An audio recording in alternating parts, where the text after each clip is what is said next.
Kaiju number 8 season 1 episode 4। तो Kafka बोलता है चाहे जो हो जाए इस बार मैं हार नहीं मानूंगा। तो इचिकावा पूछता है आप ठीक तो है ना? तो वो हंसते हुए बोलता है कि मैं अब भी खड़ा हो सकता हूँ। तो काफका बोलता है कि तुम आगे जाओ इचिकावा। तो वो बोलता है मैं कहीं नहीं जा रहा हूँ। काइजू को साथ में मिलकर हराते हैं। तो काफका सोचता है कि ये सच में बहुत ही जिद्दी लड़का है। तो इचिकावा काफका को अपने कंधे पर उठाकर भाग रहा होता है और सब उन्हें देखकर हंसने लगते हैं और वो बहुत ही तेज भागने लगता है। तो जैसे ही काइजू आता है सब बोलते हैं कि इसे तो मैं ही मारूंगा। तभी शिनोमिया उसे मार देती है और सारे काइजूस को मारने के बाद वो मेन काइजू के पास पहुंचती है और उसे ग्रेनेड फेंक कर मारती है और फिर उसके मुंह के अंदर गोली मारती है और सब ये देखकर उससे काफी इंप्रेस होते हैं। तभी काफका चिल्लाता है और बोलता है कि वो लड़की बहुत तेज है और वो मेरे करियर को खा जाएगी। वो दोनों लेट जाते हैं। तो वो सोचते हैं कि ये एग्जाम कितनी जल्दी खत्म हो गया और किसी को ज्यादा इंजरीज भी नहीं हुई। ये सब शिनोमिया की वजह से हुआ। आखिर डायरेक्टर की बेटी जो है और वो एक दिन डिफेंस फोर्स का बड़ा नाम बनाएगी। तो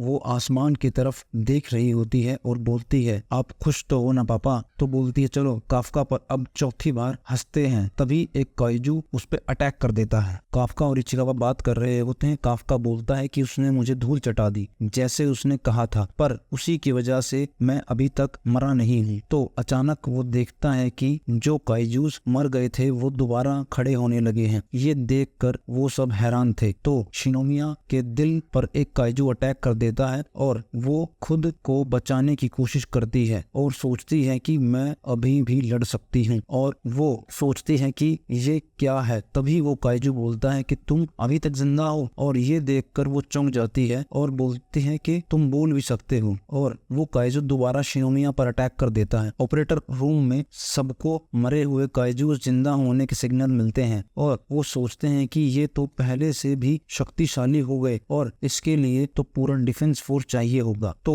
सबको वापस शेल्टर में जाने के लिए बोला जाता है, लेकिन शिनोमिया की हालत बहुत खराब हो चुकी होती है और वो काइजूस दोबारा खड़ा हो जाता है और वो सोचती है कि मैं अब भी लड़ सकती हूँ, मेरे होते हुए किसी की जान नहीं जाएगी। वो जैसे ही काइजू को मारने की कोशिश करती है, काइजू उसे दीवार में फेंक कर मारता है। तो शिनोमिया के बचपन के सीन दिखाते हैं और वो हर बार की तरह स्कूल में टॉप करती है। तभी उसकी फ्रेंड के पापा आ जाते हैं और वो उसे लेकर चले जाते हैं। ये देख शिनोमिया थोड़ी उदास हो जाती है। तो उसके फादर उसे बोलते हैं कि एक बार फर्स्ट आई हो, क्या हुआ? एक जीत पाने के बाद तुरंत ही अपनी अगली जीत के लिए तैयारियां करो। अपने देश की रक्षा के लिए तुम्हें एकदम परफेक्ट होना होगा, समझी तुम? भी अचानक शिनोमिया खड़ी हो जाती है और बोलती है मैं नहीं हारूंगी। तभी वो काइजू उस पर फिर से अटैक कर देता है और उसका हाथ टूट जाता है और वो फिर से लड़ने की कोशिश करती है, लेकिन वो नहीं लड़ पाती अब की बार। तो ऑपरेटर रूम से वो लेडी बोलती है कि होंजू काइजू नजर आया है और शिनोमिया उसके पास है और घायल है और वो हमले के लिए एनर्जी इकट्ठी कर रहा है। तो वो दोनों भागकर वहां पहुंचने की कोशिश करते हैं और शिनोमिया सोचती है कि मैं हार गई, आई एम सो सॉरी पापा, इस बार मैं परफेक्ट नहीं थी। तभी वहां काफका आ जाता है और बोलता है कि तुमने अच्छा काम किया और वो काइजू में बदल जाता है और वो उसे देखकर चौंक जाती है। सब सोचते हैं कि वो धमाका कैसा था और वो सब शेल्टर की तरफ जा रहे होते हैं। तो इचिकावा काफका को ढूंढ रहा होता है। तो एक आदमी बोलता है कि होंजू वापस जिंदा हो गया है, उस तरफ मत जाना, शिनोमिया उससे अकेले लड़ रही है। तभी वो देखता है कि काफका वहां नहीं है और वो सोचता है कि कहीं वो ट्रांसफॉर्म तो नहीं होने वाले हैं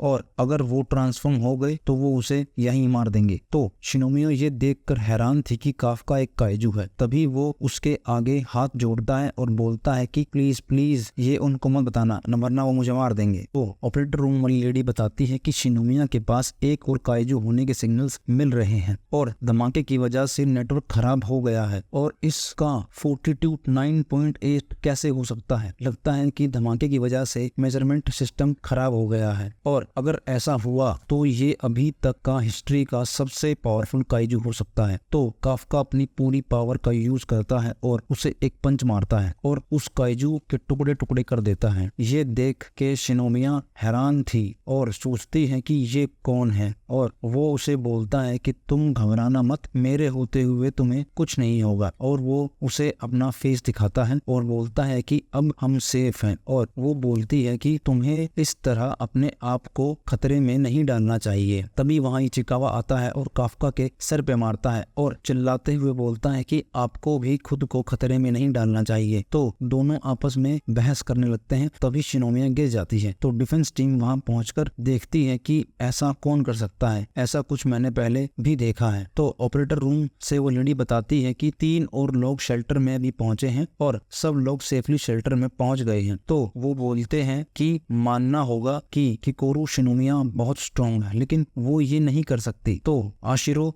बोलती है कि काइजू का दोबारा जिंदा होना और फिर वो धमाका कुछ मेल नहीं खाता है। तो वो बोलती है कि इन्वेस्टिगेशन टीम को यहाँ बुला लो। तो होशिना सोचता है कि ये सीन बिल्कुल वैसा ही है जैसे हमने 3 मंथ पहले देखा था, कहीं ये दोनों केस आपस में जुड़े हुए तो नहीं है। तो काफका को हॉस्पिटल में एडमिट कर देते हैं और इचिकावा बोलता है कि आपको इतनी भी ज्यादा चोट नहीं लगी है और शिनोमिया की हालत अब पहले से बेहतर है और उसका इलाज बेस्ट टेक्नोलॉजी से किया जा रहा है। तो काफका चिल्लाता है और बोलता है कि ये तो गलत बात है, मेरा इलाज यहाँ और उसका इतने अच्छे हॉस्पिटल में। तो इचिकावा बोलता है वो इसलिए क्योंकि आपको सिर्फ कुछ फ्रैक्चर ही हुए हैं। तो काफका बोलता है कि सब कितना जल्दी हो गया, अपने सपनों का पीछा करते समय कोई ना कोई होता है जो आपसे बेहतर होता है और आपके सपने को चुरा सकता है। मुझे खुशी है कि मैंने अपनी पूरी कोशिश करी और ये सब तुम्हारी वजह से हुआ। और आशिरो साइड में खड़ी होकर ये सब सुन रही होती है। तो इचिकावा कैप्टन को देखकर चौंक जाता है और खड़ा हो जाता है। तो बोलता है कि आप यहाँ क्या कर रही हो? तो वो बताती है मुझे बताया गया है कि तुमने शिनोमिया को शेल्टर में पहुंचाया और उसकी मदद की, उसके लिए थैंक्स। और वो वहां से चली जाती है और काफका उसे रोकने की सोचता है, लेकिन वो नहीं रोकता और सोचता है कि मैं उससे तभी बात करूंगा जब मैं ऑफिसर बन जाऊंगा। तो शिनोमिया का इलाज चल रहा होता है और वो नींद में बोल रही होती है कि पापा मैं परफेक्ट नहीं बन पाई। तभी कैप्टन होशिना वहां आ जाते हैं और बोलते हैं कि हमने जिंदा हुए सभी काइजूस को मार दिया है और होंजू को मारने के लिए थैंक्स। तो बोलता है कि तुमने ही मारा है ना होंजू को? वो पहले सोचती है और फिर बोलती है कि हाँ, मैंने ही उसका खात्मा किया है कैप्टन। तो कोई बाथरूम में बैठकर कल की खबर सुन रहा होता है। वो वही काइजू होता है जिसने शिनोमिया पर अटैक किया था और वो सोचता है कि वो